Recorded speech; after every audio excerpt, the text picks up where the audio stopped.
I couldn't get his high school season record. I was trying to get this one. The game record? I was trying to get 419, did you actually know the number? Did you have that in your head?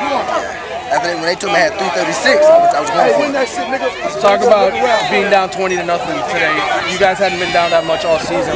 What were you thinking yourself? A great team overcome adversity no matter what. So we just came together as a team and told each other we're going to take it play by play no matter what the score is. You've had some amazing touchdown runs. Which one was your favorite tonight? The one when I scored this way and I cut right, went back left and fell. We made a dog pile in the end zone. It's a little Marshawn Lynch, it looked like. Dude, you tired at all? 27 carries, 375 yards. I mean, you're worn out. You could have gone another quarter. We got one more week. So I'm good. Talk about getting back to state. You guys obviously, that was the goal all season. You guys tasted it last year. Talk about going back now. Pretty much, we want to go back and win it this year. Last year we came up short, and that's what this whole team thrived on from last year. Even the players that didn't play.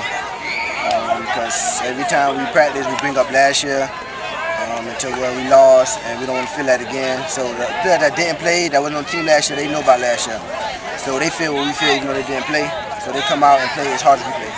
Last one, you're on defense there for that final play. You're at cornerback. Tell me what you saw on that play and what you felt once you saw him make the tackle there. On the last play, I thought he was going to come and spike the ball and get in the huddle and call a play. When I seen him running, Keith Brown hit him and wrapped him, and then our cornerback came and scripted the ball. What did it feel like at that point? We going back to state. All right, man. Congratulations. Good luck.